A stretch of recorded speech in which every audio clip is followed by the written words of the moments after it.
Welcome back to HOA Storytime Central. She said appeal denied, and I said show me the record. Stop arguing. I am enforcing the rules. Ruth Williams slammed a printed minutes packet onto the hood of my truck, her smartwatch catching the last of the evening light as she tapped it like the gesture alone carried legal weight. I kept my camera bag on my shoulder and my folded invoice packet in a sleeve tucked under one arm, staying silent while she rattled off another list of violations I had supposedly committed 3 days ago. The Preserve at Oak Grove Village Association had been writing me for 2 weeks, ever since I moved into this Sioux Falls neighborhood and started asking questions about a case that never made sense. I work as a commercial photographer, which means I always have a camera and extra batteries, and I had been using both to document every interaction since the first certified letter arrived.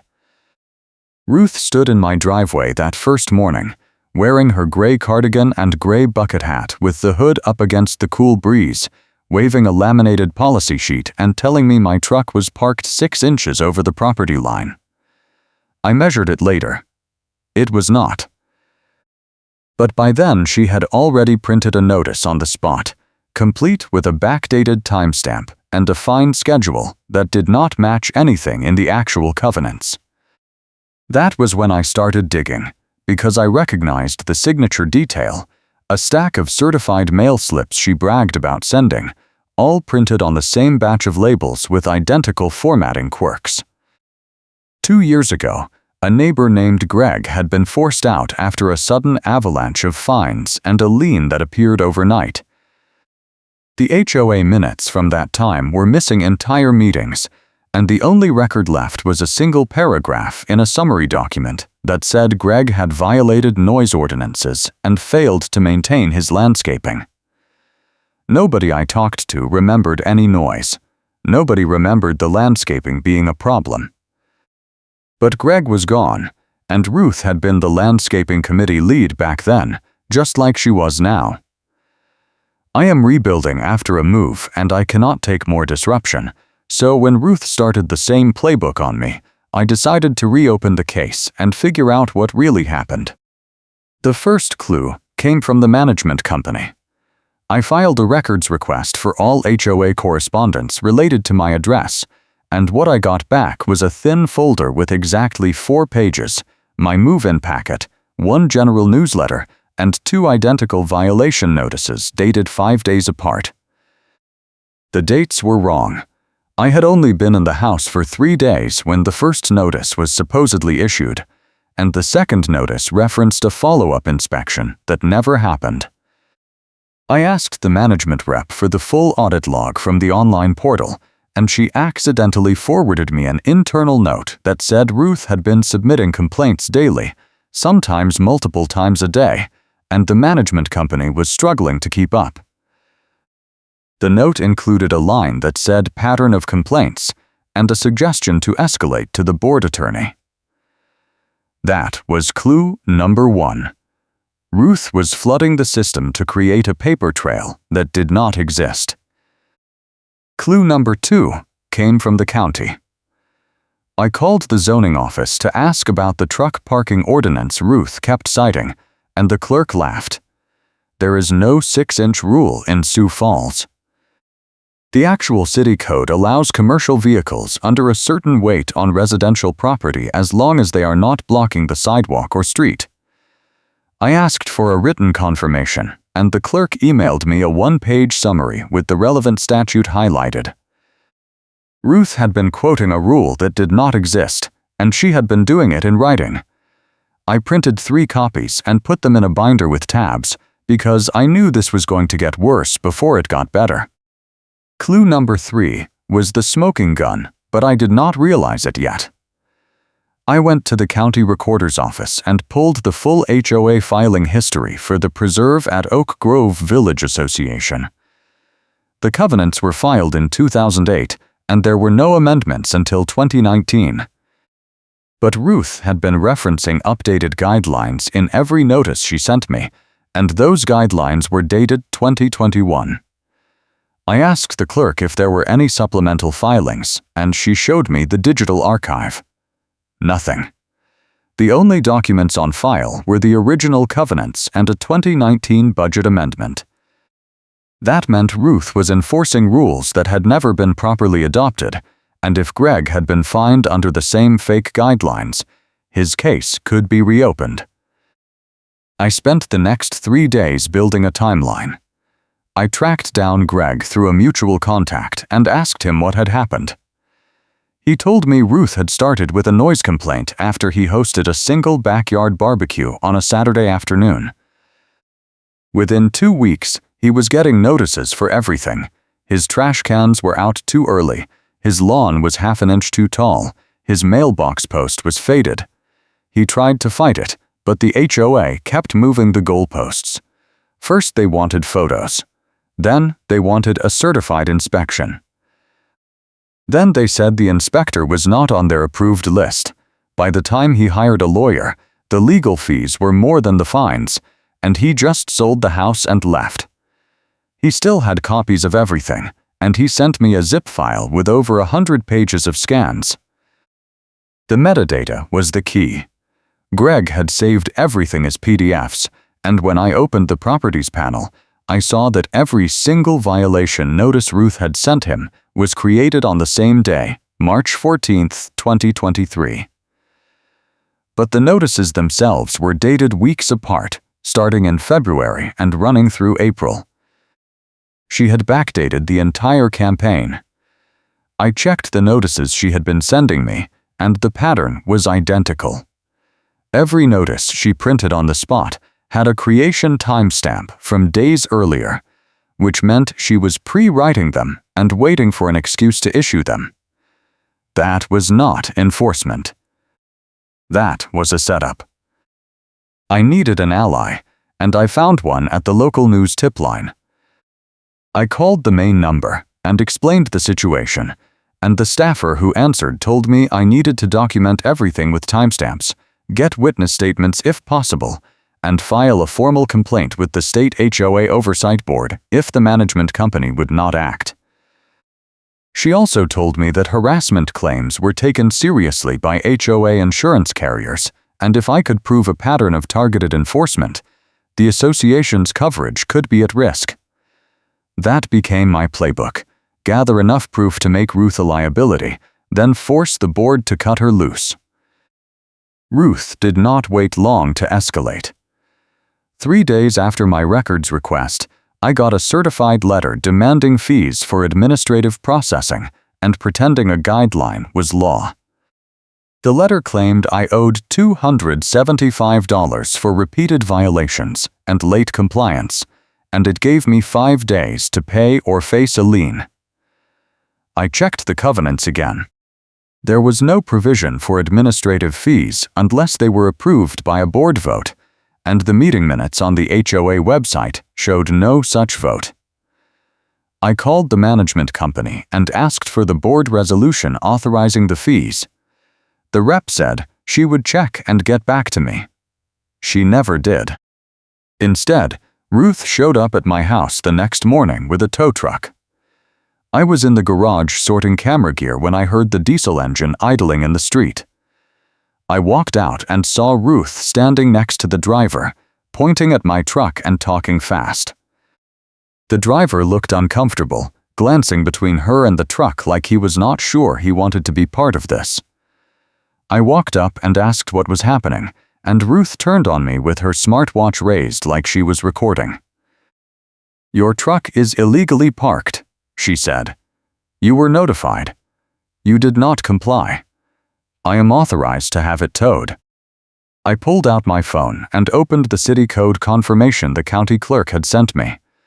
I read it out loud, slowly, so the driver could hear every word.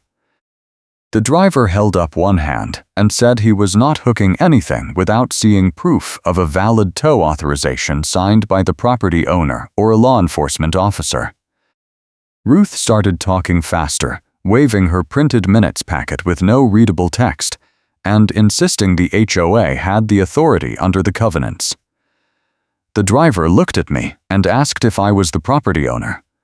I said yes. He said he was leaving. Ruth screamed that if I mentioned the past incident again, she would add a harassment charge to my file. The tow driver was already climbing back into the cab. I stayed calm and pulled out my camera. I took 3 photos of Ruth standing in the street, the tow truck pulling away, and the printed packet she was still waving. She noticed the camera and lunged toward me, trying to block the lens with her hand. I stepped back and kept shooting. A neighbor 2 doors down came out onto her porch and stood there watching, arms crossed. Ruth saw her and froze for a second, then turned and walked back to her car, still muttering about harassment. That neighbor became my second witness. Her name was Diane, and she had lived in the neighborhood for 8 years. She told me Ruth had pulled the same stunt on another resident 3 years ago, but that family had paid the fine and moved on. Diane also told me that Ruth kept a file cart in her garage full of printed complaint templates, and she had seen Ruth printing notices at the mailbox cluster during community events. I asked Diane if she would be willing to testify if this went to a hearing, and she said yes, but she was leaving for a 2-week trip the next evening and would not be back until late June. That gave me less than 24 hours to use her as leverage. I decided to force a meeting. I emailed the management company and the board president, copying the HOA attorney whose name was listed on the website, and requested an emergency hearing to address Ruth's conduct. I attached the county code confirmation, the metadata screenshots from Greg's files, and a signed statement from Diane confirming she had witnessed Ruth attempt an unauthorized tow. I also included a line that said I was prepared to file a formal harassment complaint with the State Oversight Board and notify the HOA insurance carrier of potential liability. The response came back in 2 hours, meeting scheduled for the next evening at the community center. Ruth was ready for me. When I walked into the meeting room, she was already at the front table with a microphone and a stack of printed notices arranged in a neat fan. The board president, a quiet older man named Tom, sat next to her looking exhausted. There were about 15 residents in the folding chairs, most of them looking bored or annoyed. Ruth saw me and smiled, tapping her smartwatch again. She started the meeting by reading a prepared statement about my repeated violations, my refusal to comply, and my harassment of HOA volunteers. She did not mention the tow truck. She did not mention the fake parking rule. She just painted me as a problem resident who was wasting everyone's time. I waited until she finished. Then I walked to the front and set my binder on the table. I did not say anything yet. I just opened it to the first tab and pulled out the county code confirmation. I held it up so everyone could see. Then I read the statute out loud. Silence. Ruth started to interrupt, but Tom held up a hand and told her to let me finish. I pulled out the second tab, the metadata screenshots showing Ruth had backdated every notice she sent to Greg. I explained what metadata was, how it worked, and why it proved she had been pre-writing violations and waiting for excuses to issue them. A woman in the third row gasped. Ruth tried to cut my microphone by reaching for the power strip under the table, and the crowd booed. Tom stood up and told Ruth to sit down. He looked at me and asked if I had more. I pulled out the third tab, Diane's signed witness statement. I read it aloud, including the part about Ruth keeping a file cart full of complaint templates. Ruth's face went red. She stood up and said Diane was lying, that I had coerced her, that this was all a coordinated attack. I said almost nothing, because silence makes people talk. Ruth kept going, talking faster and louder, and with every sentence she dug the hole deeper. She said she did not need proof. She had paperwork and vibes. Someone in the back laughed. Tom called a recess. He pulled Ruth and me into a side office along with the board attorney, a sharp-eyed woman named Linda who had been taking notes the entire time. Linda asked Ruth directly if she had backdated any notices. Ruth said no. Linda asked her to explain the metadata timestamps. Ruth said metadata could be wrong, that computers made mistakes, that I probably doctored the files. Linda asked her if she was accusing me of fraud. Ruth hesitated, then said yes. Linda closed her notebook and looked at Tom. She said Ruth was creating liability for the association, that harassment claims were expensive to defend, and that the board needed to act before this turned into a lawsuit. Tom asked me what I wanted. I told him I wanted 3 things: a full refund of any fees Ruth had tried to collect, a written statement from the board confirming there were no valid violations on my record, and a formal no-contact directive prohibiting Ruth from inspecting my property or contacting me directly. Tom looked at Linda. Linda nodded and said that was reasonable. Ruth stood up and walked out, slamming the door behind her. Tom sighed and said they would draft the letter that night. I thought that was the end of it. It was not. 2 days later, I got another certified letter. This one was from Ruth personally, not the HOA, and it accused me of defamation and threatened to sue me for damaging her reputation. The letter was 3 pages long and full of legal-sounding language that did not actually cite any real statutes. I called Linda, the HOA attorney, and asked if Ruth was allowed to do this. Linda said Ruth could send whatever she wanted as a private individual, but the HOA was not involved, and I should consider it harassment. I asked Linda if the board had issued the no-contact directive yet. She said it was being drafted. I asked when. She said soon. Soon was not fast enough. Ruth started showing up at the mailbox cluster every time I checked my mail. She would stand 10 feet away, staring, tapping her smartwatch, sometimes holding up her phone like she was recording. She never said anything, but the message was clear. She was not done. Other residents started avoiding the mailbox when they saw her there, and one older man told me he had complained to Tom about Ruth's behavior, but nothing had changed. I realized the board was not going to act unless I forced them to. I went back to Greg's files and started looking for patterns.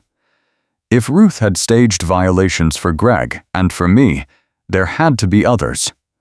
I started knocking on doors, asking neighbors if they had ever been fined or threatened by the HOA. Within 3 days, I had 5 more names. Every single one of them had the same story. Ruth would start with a minor complaint, escalate to repeated notices, then move the goalposts every time they tried to comply. One woman showed me a notice demanding she repaint her mailbox post, then a second notice 3 days later saying the new paint color was not approved even though she had used the exact shade listed in the covenants. Another man told me Ruth had tried to fine him for parking his work van in his own driveway, claiming it was a commercial vehicle even though it was under the weight limit and had no signage. I compiled all of it into a second binder. This one had tabs for each victim, with copies of their notices, photos of their properties, and signed statements confirming the pattern. I also included a spreadsheet I had built showing the dates of every complaint Ruth had filed over the past 3 years. The data was damning. Ruth had filed an average of 15 complaints per month, and over 60% of them were against the same 6 households. The rest of the neighborhood had almost no violations. It was not enforcement. It was targeting. I sent the binder to Linda with a cover letter requesting an emergency board vote to remove Ruth from the landscaping committee and implement a formal complaint review process.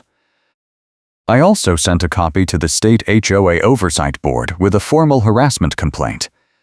And I sent a third copy to the management company with a demand that they stop processing any complaints from Ruth until the board acted. The management company responded first, They suspended all new violations pending board review. The state board acknowledged my complaint and said they would open an investigation. Linda did not respond for 4 days. When she finally called, she sounded tired. She told me the board had met in executive session and voted to censure Ruth, but they stopped short of removing her from the committee. They also declined to implement a new complaint process, saying the current system was adequate. I asked Linda what censure meant in practice. She said it was a formal reprimand on the record, but it did not restrict Ruth's authority. I asked Linda if she was serious. She said the board was worried about retaliation and legal exposure if they acted too aggressively. I asked her whose side she was on. She said she represented the association, not me. That was when I realized I was not going to win by playing nice. I needed leverage, and I needed it fast. I went back to the county recorder's office and pulled every financial filing the HOA had submitted over the past 5 years. Most of it was routine budget stuff, but buried in the 2023 annual report was a line item for legal settlements that caught my eye. The HOA had paid out $12,000 to settle a harassment claim, and the settlement agreement was sealed. I asked the clerk if there was any way to access sealed records, and she said no, but the index would show the case number and the parties. I wrote it down. I called Greg and asked if he had ever settled with the HOA. He said no, he had just walked away. I called the other 5 victims I had found, and none of them had settled either.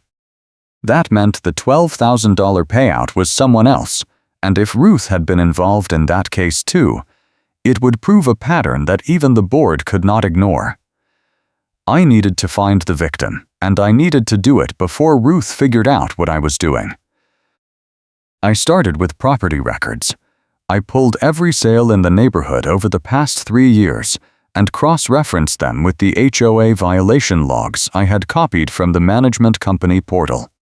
One address kept showing up, a corner lot 2 streets over that had sold in April 2023, right around the time the settlement was paid. I knocked on the door. The new owner answered and told me the previous owner was a woman named Karen, and she had left in a hurry after some kind of dispute with the HOA. The new owner did not have a forwarding address, but she remembered Karen mentioning she was moving to Rapid City. I found Karen through social media and sent her a message explaining what I was doing. She responded within an hour. She told me Ruth had targeted her for over a year, starting with complaints about her dog barking and escalating to claims that her fence was 6 inches over the property line. Karen had hired a surveyor who confirmed the fence was legal, but Ruth kept filing complaints anyway.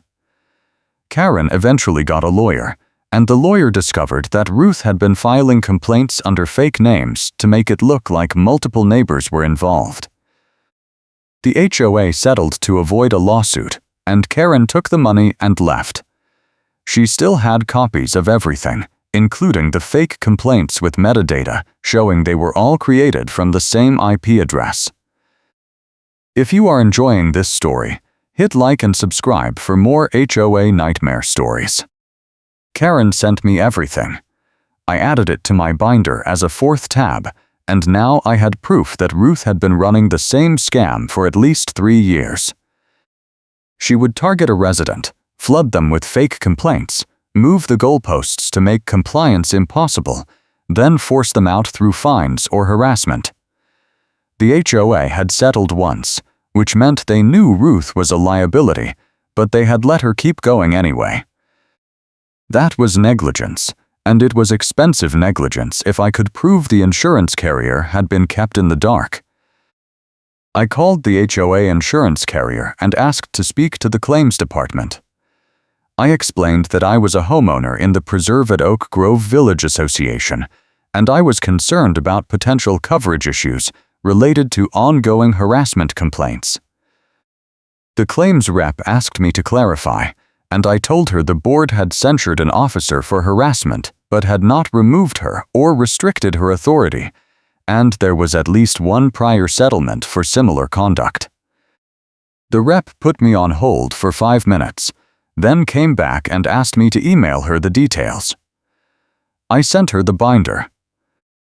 2 days later, Linda called me back. She sounded furious. She said the insurance carrier had contacted the board and informed them that their coverage was at risk if they did not take immediate action to address the harassment pattern. The carrier had also demanded copies of all complaints filed by Ruth over the past 3 years, and they were conducting an internal review to determine if the association had violated the terms of the policy by concealing prior claims. Linda said the board was holding an emergency meeting that night, and they wanted me there. I showed up with my binder, a new tab full of Karen's documents, and a printed copy of the insurance carrier's email that Linda had forwarded me. Ruth was already in the room, sitting at the front table with her arms crossed and her face set in a hard line. Tom looked miserable. The rest of the board members looked confused and annoyed. Linda stood at the side of the room with her own binder and a grim expression. Tom opened the meeting by reading a prepared statement about the board's commitment to fair enforcement and resident safety. He said the board had reviewed new information and was taking additional steps to address community concerns. He did not mention Ruth by name, but everyone knew who he was talking about. Ruth tried to interrupt, and Tom told her to wait. He looked at me and asked me to present my findings. I stood up and walked to the front. I opened my binder to the first tab and walked the board through the timeline, the fake parking rule, the backdated notices, the metadata fraud, the complaint pattern, the prior settlement, and the insurance risk. I kept my voice calm and factual, letting the documents do the work. When I got to the tab with Karen's files, I pulled out the spreadsheet showing that all the fake complaints had been created from the same IP address. I asked Linda if the HOA kept logs of which board members accessed the online portal. She said yes. I asked her to check the IP address against the logs. She nodded and made a note. Ruth stood up and started yelling. She said I was lying, that I had doctored the documents, that this was a coordinated attack by problem residents who did not want to follow the rules. She said I was trying to destroy her reputation and undermine the HOA's authority. She said, "You think this is petty. I think this is my purpose." The room went silent. One of the board members, a younger woman named Sarah, asked Ruth to explain the metadata timestamps. Ruth said metadata was not reliable. Sarah asked Ruth to explain the prior settlement. Ruth said that was confidential and irrelevant. Sarah asked Ruth to explain why she had filed 15 complaints per month, while the rest of the board combined had filed less than 10. Ruth said she was the only one willing to do the work. Linda stood up and said she had something to add. She pulled out a printed email and read it aloud. It was an internal exchange between Ruth and the management company from 6 months ago, and it showed Ruth requesting bulk access to the violation template system so she could pre-fill complaints faster. The management rep had responded with concerns about oversight and asked Ruth to follow the normal submission process. Ruth had replied with a thinly veiled threat about reporting the management company to the board for obstruction. Linda said the HOA attorney warned the board on email that Karen is creating liability, and Karen kept going anyway. She said Ruth had been explicitly told to stop the pattern, and she had ignored the warning. Ruth tried to leave, but Tom told her to sit down.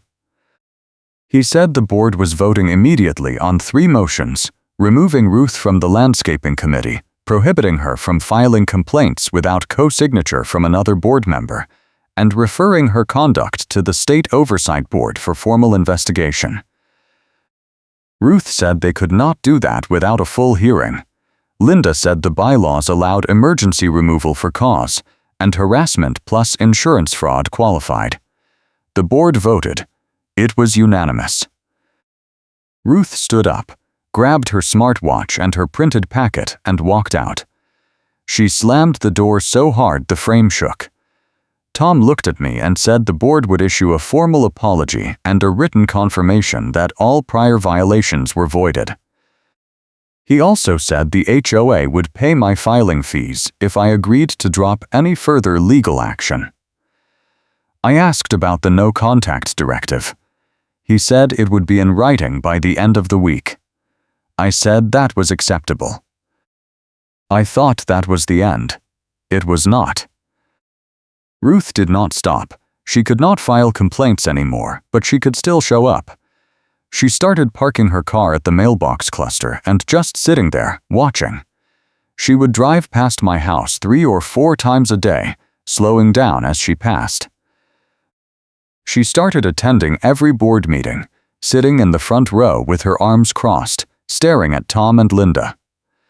Other residents started complaining, and Tom told me he was getting pressure to take stronger action, but he did not know what else to do. The no contact directive was in place, but it was not enforceable unless Ruth actually contacted me directly. I decided to set a trap. I needed Ruth to violate the no contact order in a way that could not be explained away, and I needed it on camera with witnesses. I asked Diane, who had just returned from her trip, if she would help. She said yes.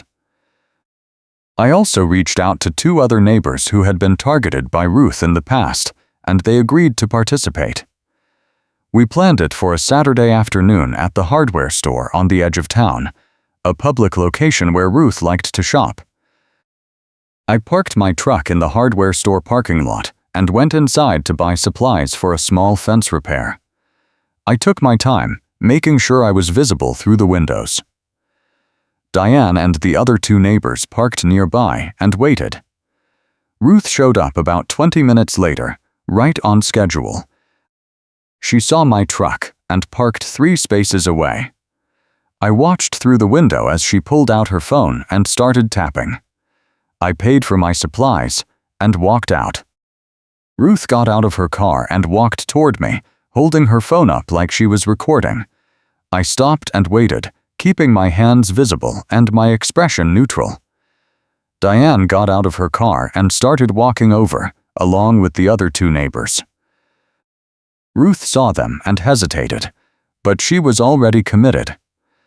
She walked right up to me and said, "I am documenting your harassment.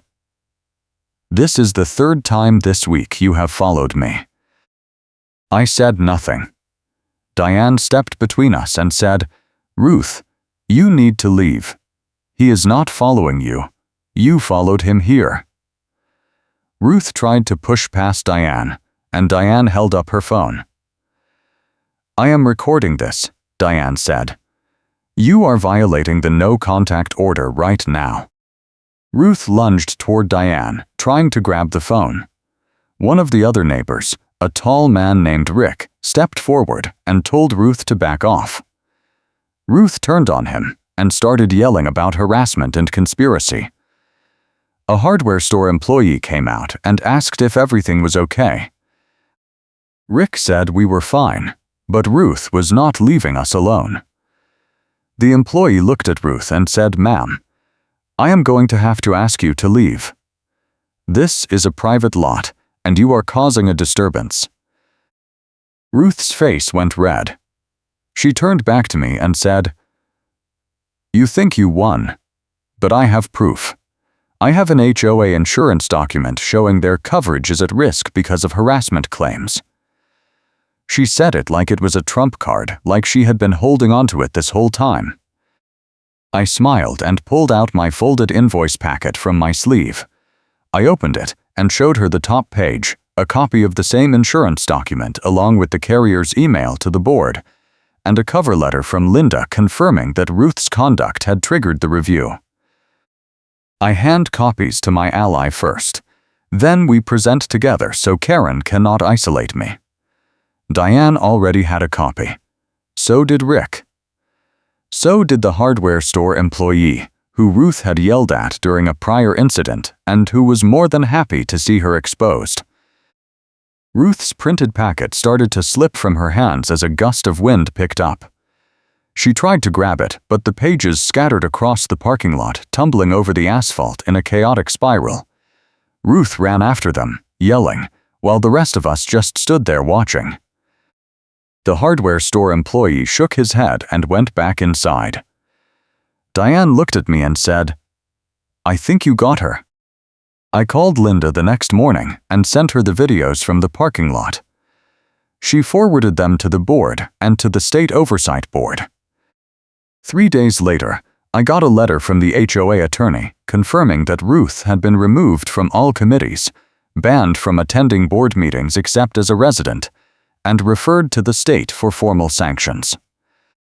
The letter also included a fine waiver in writing with a firm no-contact directive that prohibited Ruth from approaching me, my property, or any shared community spaces when I was present. If she violated it again, the HOA would support a restraining order. The final piece came a week later. I filed a small claims suit against the HOA for the fees Ruth had tried to collect, plus reimbursement for the surveyor I had hired to disprove the property line claim. The HOA did not fight it. They settled the same day, and the settlement included a clause requiring the association to adopt a clear enforcement policy with a neutral appeal process and proof standards. The policy was drafted by Linda and approved by the board within 2 weeks. It required every complaint to include photographic evidence, a specific covenant reference, and co-signature from 2 board members before any fine could be issued. It also created a 3-member appeals panel made up of residents who were not on the board, and it required the HOA to pay for an independent inspection if a resident disputed a violation. I ran into Ruth one more time, about a month later. I was at the mailbox cluster, and she pulled up in her car. She sat there for a moment, staring at me through the windshield. I pulled out my phone and held it up, ready to record. She put the car in reverse and left. I have not seen her since. Tom resigned from the board 3 months later, citing burnout. Sarah took over as president, and she ran on a platform of transparency and accountability. She won in a landslide. The new board implemented quarterly audits of all complaints, and they hired a new management company that required documented proof for every violation before issuing a notice. The neighborhood is quieter now, and people actually wave when they see each other at the mailbox. Greg heard about the outcome and called me to say thanks. He said he wished he had fought back when it was happening to him, but he was glad someone finally did. I told him the evidence he saved made the whole case possible, and I meant it. Without those metadata timestamps, I would not have had proof of the backdating scheme. Without Karen's files, I would not have connected the fake complaints. And without Diane and Rick showing up at the hardware store, Ruth might have gotten away with one more round of intimidation. I still have the binder. I keep it in my office, just in case. The HOA has not given me any trouble since the settlement, but I document everything anyway. I take photos of my property every week, I save every email, and I keep copies of the meeting minutes. I learned the hard way that HOAs can be weaponized by people who care more about control than community. And the only defense is evidence. Lots of it. Organized, time-stamped, and backed up in 3 places. The cold case is closed now. Ruth destroyed Greg's life, tried to destroy mine, and almost got away with it because nobody wanted to believe a board member would lie that blatantly. But the metadata does not lie.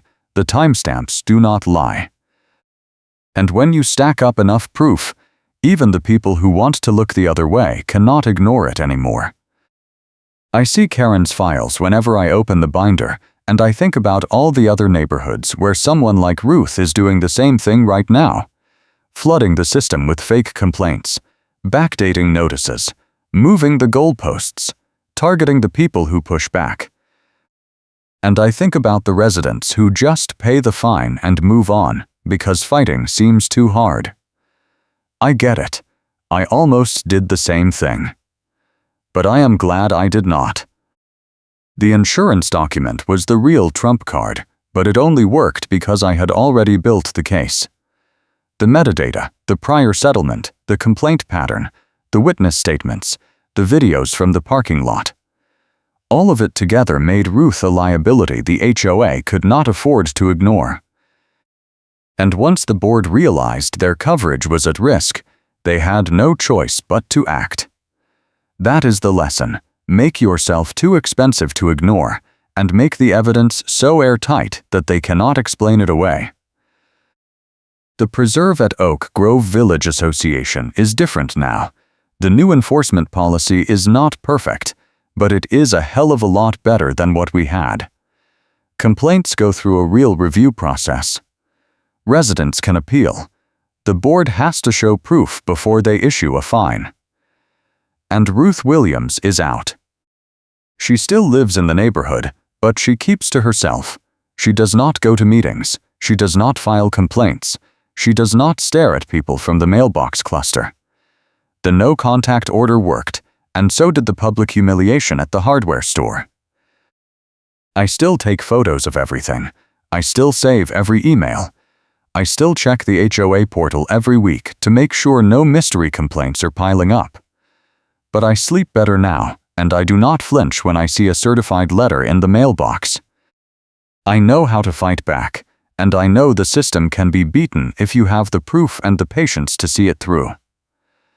Ruth bet I would give up like Greg did. She was wrong. I will bring you another one next time.